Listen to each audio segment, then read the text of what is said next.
Presently reading this Lewis Carroll's Alice's Adventures in Wonderland, illustrated by Robert Ingpen.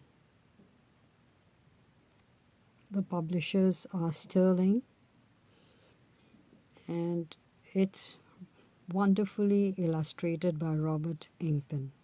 Well, this is the inner cover, and it says, the edition brings together the complete and unabridged text with more than 70 remarkable illustrations by award-winning artist Robert Ingpen. Both new readers and devoted fans will enjoy exploring Lewis Carroll's Wonderland in this sumptuous volume that'll be treasured for a lifetime, and I agree, must go through it. At the back of the book, the inner cover, you find a little written about Robert Ingpen, who was born in 1936 in Geelong, Australia. He studied illustration, art and book design, and he was also awarded the Hans Christian Andersen Medal for his contribution to children's literature. He has written and illustrated more than 100 books. His classic works include editions of Treasure Island, Peter Pan and Wendy, The Jungle Book, The Wind in the Willows, and A Christmas Carol. So he's made an illustration in which he shows Lewis Carroll, 1832 to 1898, reading his story to Alice Liddell, 1852 to 1934.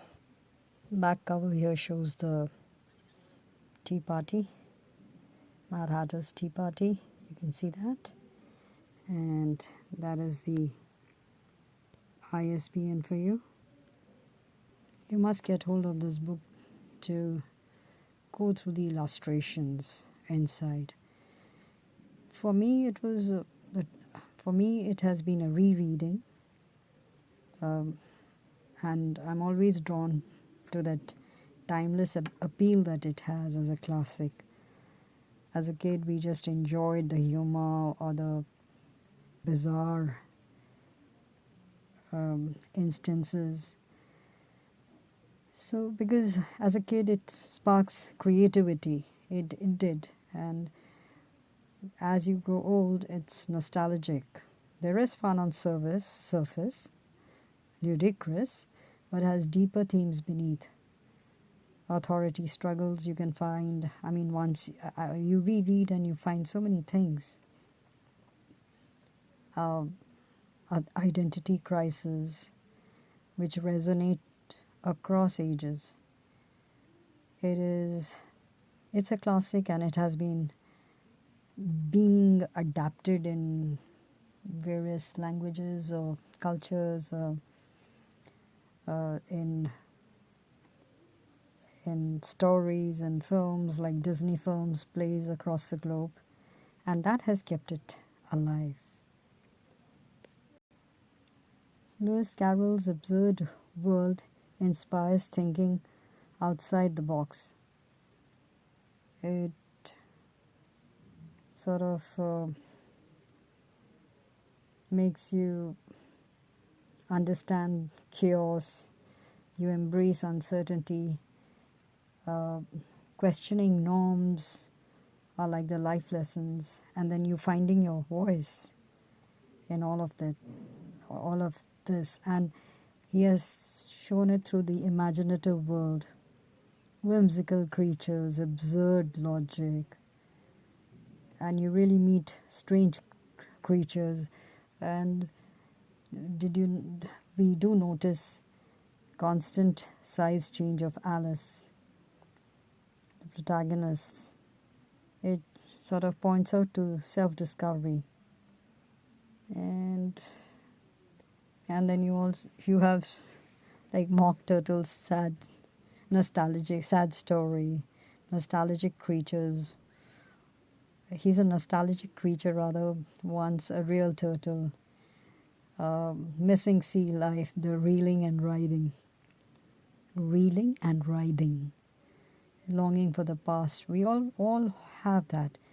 Then there is the way he's written a satire on education, societal expectations. You laugh and you read different branches of arithmetic, ambition, distraction, uglification, derision. And if you're talking about going through the rabbit hole, getting lost in complexity, entering a strange, surreal world, a sort of it is a disorienting experience if you get yourself involved in complexity. So many times you find yourself in a confusing situation, hidden complex realities, all of that. Now talking about, even, see, I'm also chaotic while I'm just telling you what it is. Like, for example, I just remember here we have Mad Hatter's Tea Party going on. It mocks endless tea, silly rules. That is, he sort of makes fun of Victorian societal etiquette. That is the polite madness that you have there. So all throughout you see that Alice is struggling throughout the book, basically navigating life's absurdity. You have the Cheshire Cat, the ambiguity, the mischief wisdom, the disappearing smile, uncertainty, fading guidance that goes on all the time. Then the Queen's crockett came, flamingos are mullets and hedgehogs are balls. And then you have those nonsense rules. The game's illogical nature mirrors Wonderland's unpredictability. So all of that. And let's not forget the caucus race. Absurd event where no one is a loser, everybody wins.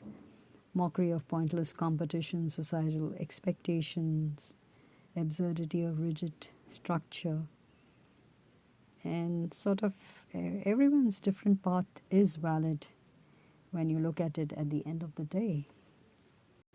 So the Queen's iconic catchphrase, "Off with your heads," symbolizes authoritarian power, lack of empathy, tyranny of power. It reflects real life situation where power is abused. And then the pack of cards. What of it? That is the societal hierarchies, unquestioned rules. Alice challenges them. The Queen's army authority represents blind obedience. Cards' flatness represent lack of depth and authority. And then you have trials. Trials can be absurd, unfair, biased. Alice challenges the process, advocating for logic. And you feel feeling of powerlessness in unfair system. Then you have pun on, say, eatables like tweak the tarts, pun on tort, T-O-R-T, that is a legal term. So it mocks the justice system. And Alice's growth is she stands up to absurdity. And if you haven't read this book as a child, read it now. No problems. You really find new meaning into it. It's never a dull moment. Like the contents are like, it's about a waistcoat, a rabbit in a waistcoat with his watch. And then you have that pool of tears. Alice almost drowns in her own tears. Then what is the advice from the caterpillar? Then the pig and the pepper. Pepper is like anger, then the Duchess, then you have the lobster, quadrille, then who stole the tots? And then of course you have Alice's evidence, all of that. You can go through the book and enjoy it and interpret it the way you want to. But even if you don't, if you just read it as a story, just enjoy the absurdity of it all. You'll laugh at certain phrases. It's really ludicrous at places. So a must read if you haven't read this book before. It's not exactly a kid's book. No kidding, I must say. Like, the more I read it, the more you sort of discover so many elements hidden out there. So that's Lewis Carroll's Alice in Wonderland.